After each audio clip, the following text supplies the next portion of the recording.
1 ayat 1 sampai ayat yang kelima. Nanti kita lihat lagi 2 Timotius pasal yang ketiga ayat 15 dan 16. Nah, jadi bagi jemaat yang baru mungkin kenapa pastor guna papan hitam, papan tulis supaya kita boleh memahaminya secara perlahan-lahan ya, karena tahap pengetahuan kita tidak sama. Injil menurut Yohanes pasal 1 ayat 1 sampai yang kelima. Lepas itu 2 Timotius 3 ayat 15 dan 16. Dan boleh kita lihat di ayat 17 nanti ya. Baik, mari kita baca sama-sama firman Tuhan ini. 2, 3. Firman itu bersama-sama dengan Allah, dan firman itu adalah Allah. Ulang lagi ayat 1, jangan kalang kabut. Pada mulanya adalah firman. Firman itu bersama-sama dengan Allah, dan firman itu adalah Allah. Pahami ini baik-baik. Ayat yang kedua. Ia pada mulanya bersama-sama dengan Allah. 3. Segala sesuatu dijadikan oleh Dia, dan tanpa Dia tidak ada suatu pun yang telah jadi dari segala yang telah dijadikan. 4. Dalam Dia ada hidup, dan hidup itu adalah terang manusia. Yang kelima, terang itu bercahaya di dalam kegelapan, dan kegelapan itu tidak menguasainya. Ayat 14, saya lupa tadi ayat 14. Ayat 14. 2, 3. Firman itu telah menjadi manusia dan diam di antara kita, dan kita telah melihat kemuliaannya, yaitu kemuliaan yang diberikan kepadanya sebagai anak tunggal Bapa, penuh kasih, karunia, dan kebenaran. Oke, lihat dalam 2 Timotius 3 ayat 15 dan ayat 16. Baca sama-sama 2, 3. Ingatlah juga bahwa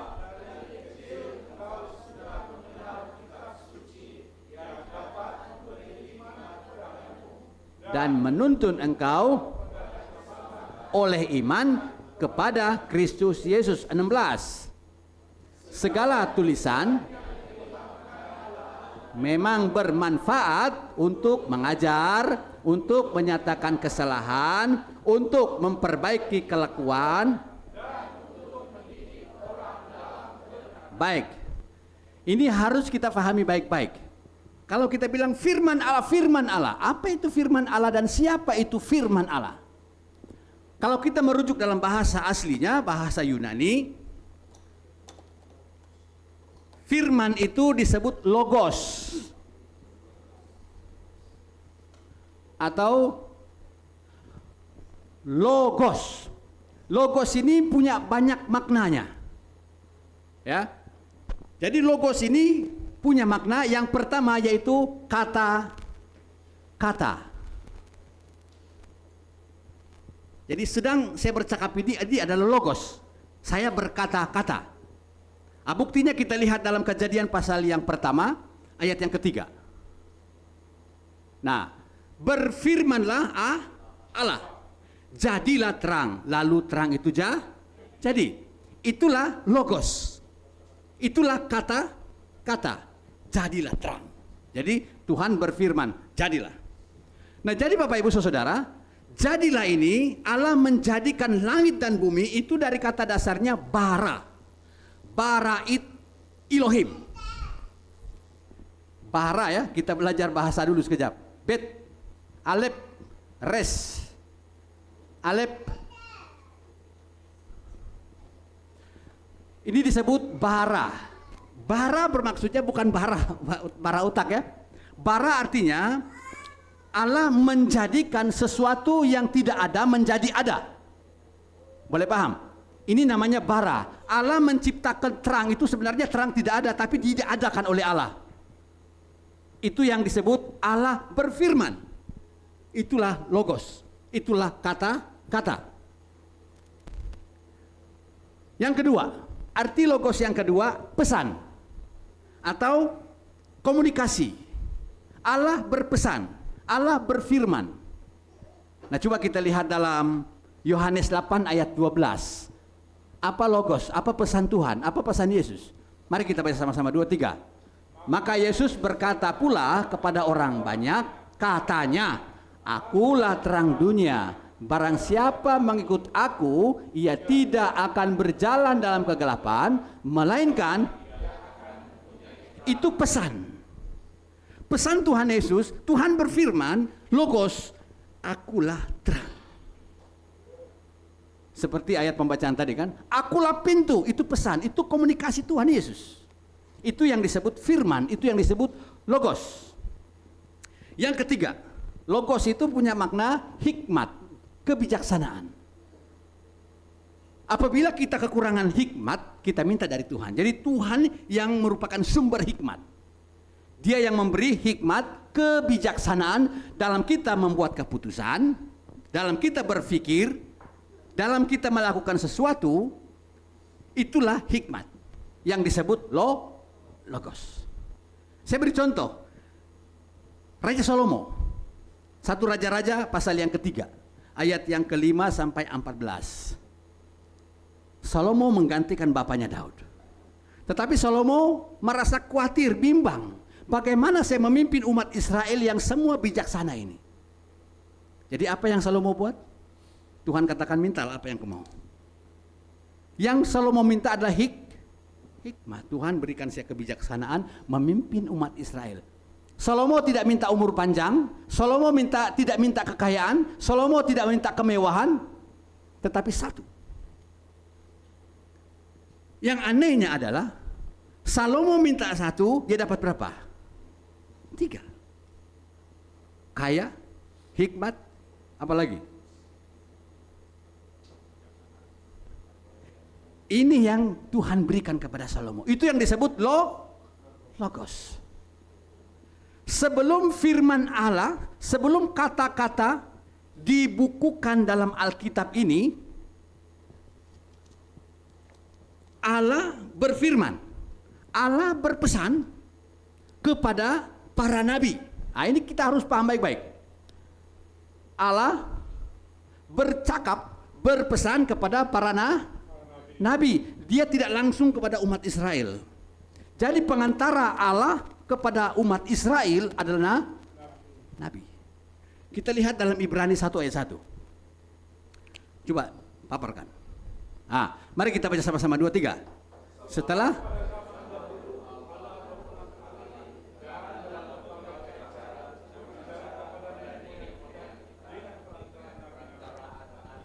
jadi waktu Allah bercakap kepada para nabi, nabi berpesan kepada umat Israel.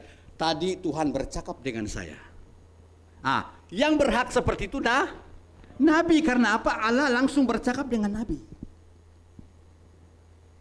Nah, setelah Alkitab, setelah logos, setelah kata-kata ini dibukukan, dituliskan menjadi Alkitab, kitab miliknya Allah, maka Allah tidak langsung lagi seperti pada zaman dahulu. Sekarang kita punya Alkitab. Jadi Bapak Ibu Saudara, Alkitab. Semua kata-kata, semua pesan, semua hikmat yang dari Allah itu sudah ditulis di sini. Nah, yang kita buat sekarang adalah kita memahaminya, dan itu namanya iluminasi. Di mana Roh Kudus akan memberi hikmat kepada kita untuk memahami Alkitab pesan Tuhan ini, bagaimana kita menerapkan itu dalam hidup kita.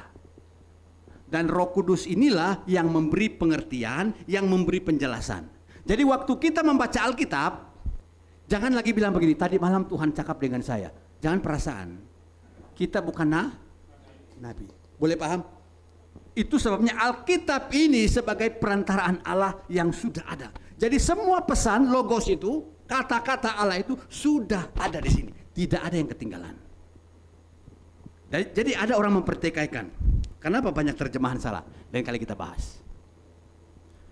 Sebelum Alkitab ditulis pun, gereja sudah ada. Orang sudah percaya kepada Yesus.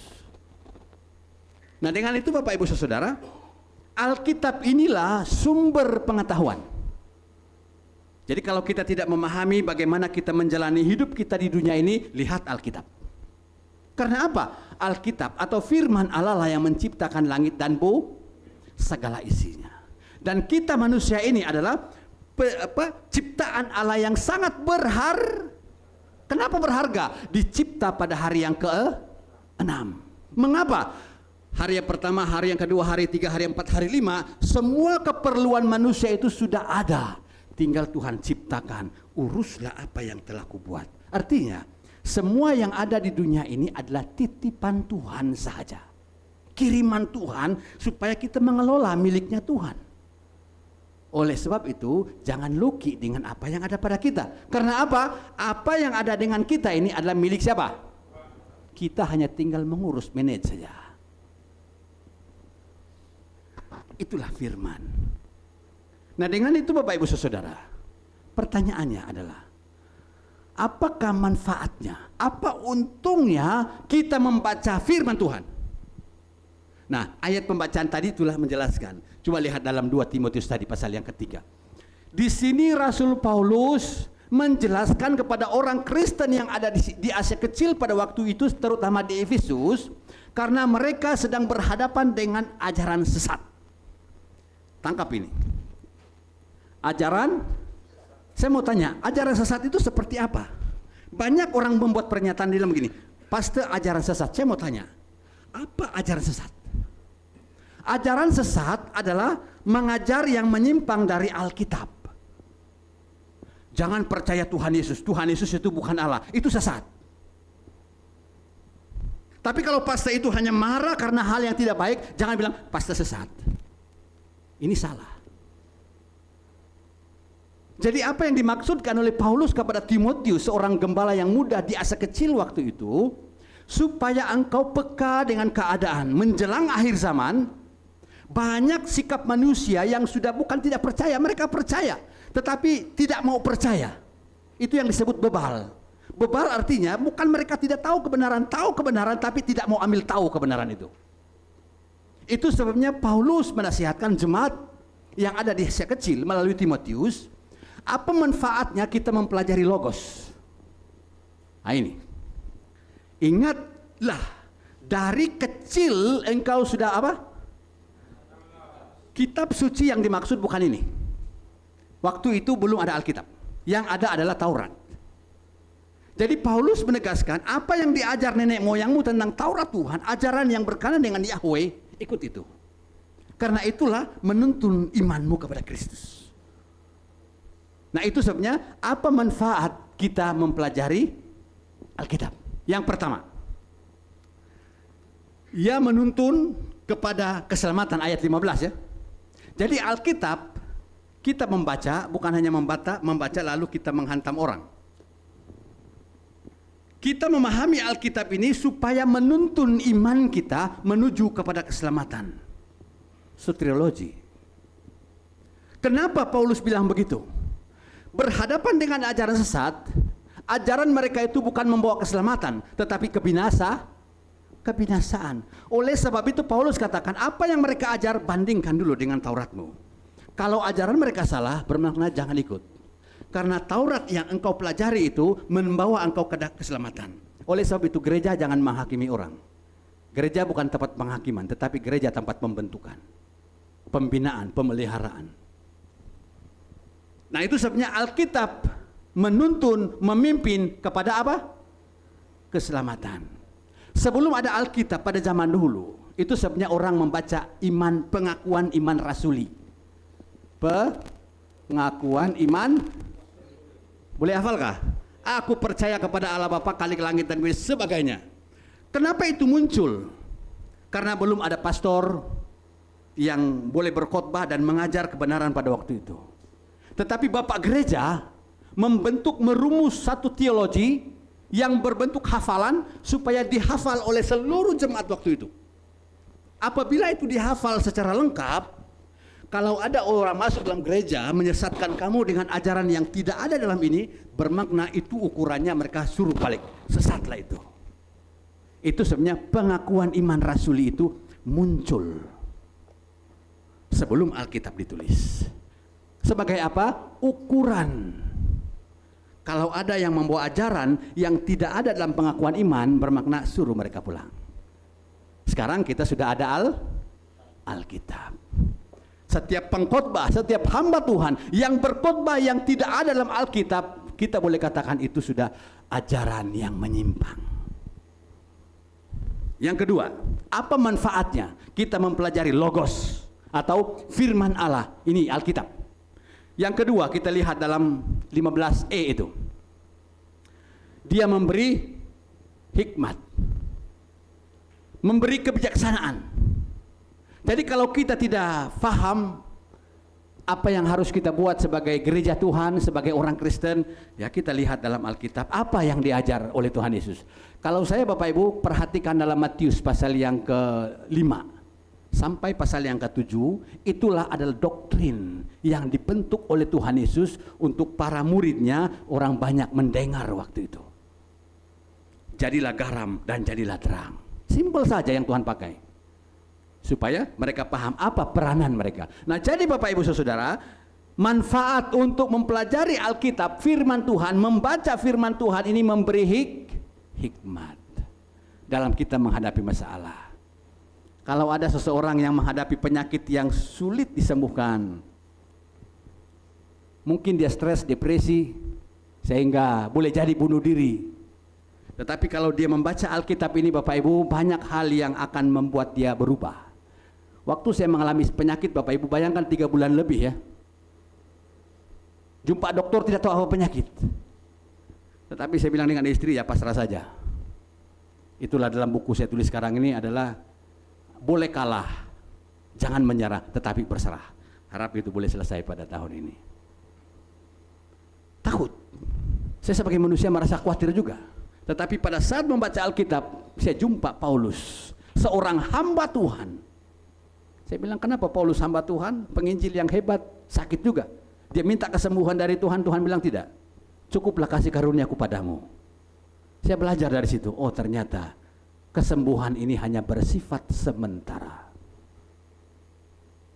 Yang penting Tuhan tekankan adalah keselamatan yang kekal. Walaupun saya mati, saya katakan, saya yakin saya masuk surga. Karena apa? Saya percaya kepada Yesus. Kalau saya panjang umur di dunia sekalipun, panjang umur, tidak percaya Tuhan, mati masuk neraka juga. Nah, itu sebenarnya penting kita mempelajari Alkitab, memberi hikmat. Yang ketiga, coba kita lihat ayat 16. Ini penting. Mari kita baca sama-sama, 2, 3. Segala dihilkam Allah memang bermanfaat untuk menyatakan kesalahan, untuk memperbaiki kelakuan, dan sangat jelas di sini. Seluruh tulisan yang diilhamkan, ilham ini dalam bahasa artinya adalah nafas. Itu ilham ya. Tulisan yang ada di sini adalah nafas Tuhan, itu sebenarnya firman Tuhan. Semua nafas Tuhan ini ada manfaatnya. Dia mulai dengan mengajar, didaskalia, didaskalos. Mengajar apa? Alitaia. Mengajar kebenaran kalau bagi orang yang belum mengenal kebenaran. Alkitab yang mengajarnya. Nah, itu sebenarnya Paulus mengatakan bahwa Alkitab sumber segala-galanya. Jadi jangan kita abaikan Alkitab. Alkitab juga menegur, iligmos. Iligmos ini dalam pengertiannya adalah bukan menegur satu kali, tetapi berkali-kali, itu berbentuk aktif. Kita menegur seseorang itu, sudah cukup. Bukan. Alkitab terus menegur. Itu namanya Roh Kudus dalam hati kita, menegur terus menerus. Kalau ada sesuatu yang tidak berkenan di hati Tuhan, iligmos. Jadi Alkitab manfaatnya menegur saya melalui suara hati. Kalau kita pergi gereja contoh, ada hati bilang, "Anda payah pergi gereja tuh, masa saja, bagus kau tidurlah." Ini dia. Di situ kita akan menilai dua suara dalam hati kita. Yang ketiga di sini memperbaiki kelakuan. Memperbaiki atau mengoreksi, menilai. Alkitab ini akan menilai diri saya. Mungkin di depan manusia saya baik, tetapi dalam hati saya jahat. Alkitab yang menegur. Alkitab yang mengoreksi. Apakah yang saya buat ini kehendak Tuhan ataupun tidak? Alkitab sebagai hakimnya. Oleh sebab itu Bapak Ibu Saudara, jangan kita menjadi hakim. Dalam gereja ini jangan menjadi hakim. Semua kita ini akan berhadapan dengan apa? Alkitab. sini kan begitu. Tetapi Tuhan memberi kepercayaan kepada gereja, mengumpul, mendidik, mengajar, membentuk, mengasihi, itu peranan gereja. Tetapi realiti sekarang ini gereja sudah lupa diri, sombong. Alkitab mendidik, Alkitab memberi pengetahuan. Orang yang tidak punya pengetahuan tentang Alkitab, dia akan memberi pengetahuan. Itu sebabnya iman itu ada 3 unsur. Iman ya. Kenapa saya beriman kepada Tuhan? Sekalipun saya tidak melihat Tuhan. Apakah Tuhan panjang rambut, panjang misai, kaki ayam, atau kakinya berikat-ikat dan sebagainya. Tetapi kenapa saya beriman?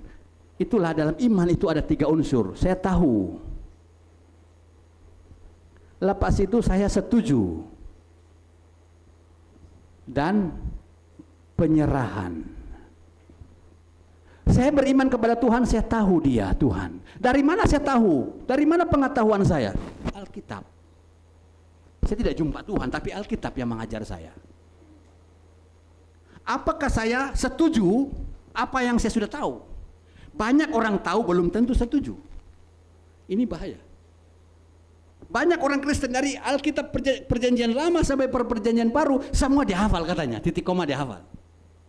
Tetapi belum tentu dia setuju apa yang dia tahu. Buktinya dia menentang Tuhan. Dia memberontak orang Kristen. Tetapi iman yang sungguh tahu, setuju apa yang ada di Alkitab. Yang terakhir, penyerahan. Kalau dia tahu, dia setuju, tapi tidak ada penyerahan, sama dengan setan. Yakobus 2 ayat 19. Engkau tahu satu Allah itu baik, setan pun percaya tapi gemetar.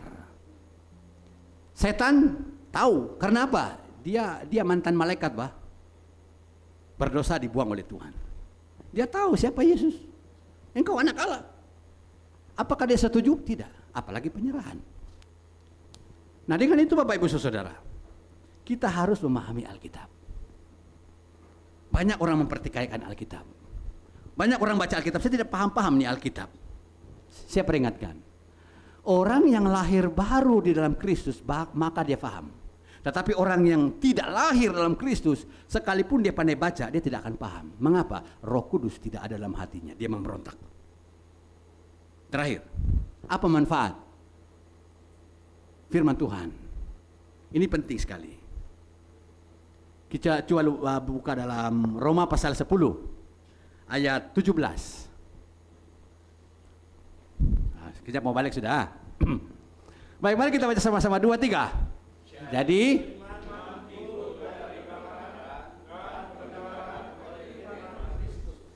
iman timbul dari pendengaran akan apa? Fitnah atau firman Tuhan? Logos itu. Artinya manfaat firman Tuhan menimbulkan iman, membangkitkan iman. Jadi bagaimana kita punya iman kepada Tuhan kalau tidak memahami Alkitab? Nah, coba kita lihat ayat 14. Sekejap lagi. Ayat 13 kita mulai. Kenapa itu muncul? Sebab barang siapa yang berseru kepada nama Tuhan akan disela berseru. Ayat 14. Baca sama-sama 2, 3.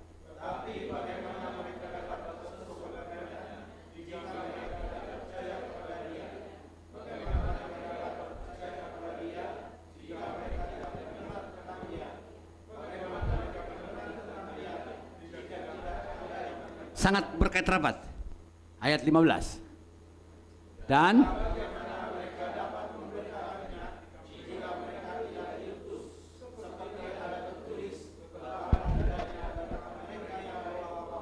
Injil itu.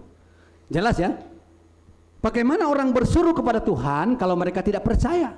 Bagaimana mereka percaya kepada Yesus kalau mereka tidak mendengar? Bagaimana mereka mendengar kalau tidak ada yang menyampaikannya? Bagaimana orang yang menyampaikan firman Tuhan itu kalau tidak ada yang diutus untuk menyampaikannya? Bagaimana mengutus orang kalau orang tidak mau diutus? Saudara, ini harus kita pahami bahwa Alkitab menimbulkan iman.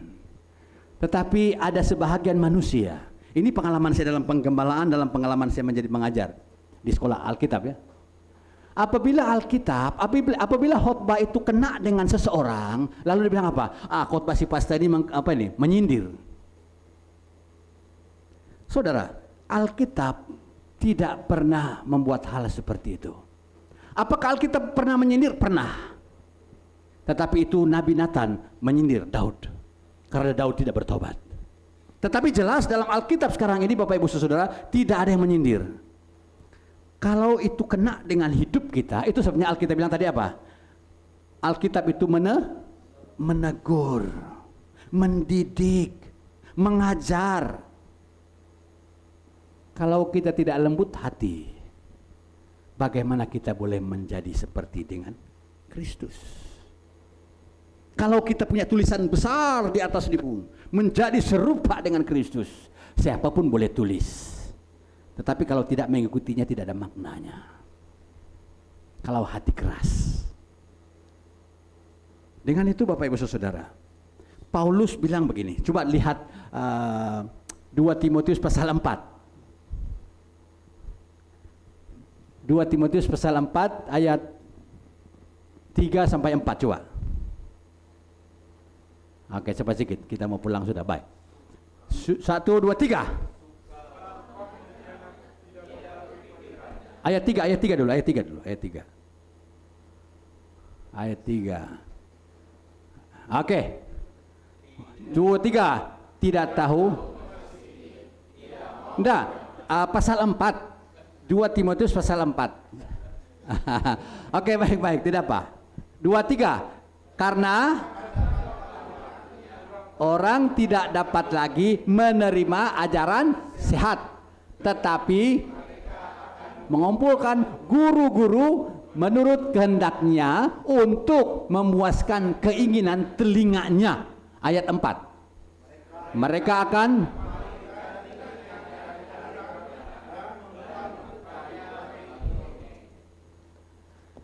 Paulus sudah bernubuat, Timotius, menjelang kedatangan Tuhan yang kedua kalinya, maka orang yang sudah lama percaya, mereka tidak mau lagi mendengar teguran yang keras. Karena apa? Ego mereka, itulah pasal yang ketiga tadi itu. Karena ego itulah yang besar. Sehingga mereka memalingkan telinga mereka ini suka mendengar mitos, dongeng. Mereka tidak suka mendengar ajaran sehat sudah. Bahkan mereka mengumpulkan guru-guru yang mereka senang saja, yang tidak menegur dosa mereka, yang tidak menegur kesalahan mereka, yang hanya bercakap tentang makmur. Muncullah teologi makmur. Hati-hati kita. Karena menjelang akhir zaman ini, beginilah keadaan manusia. Tetapi saya tidak merasa sedih.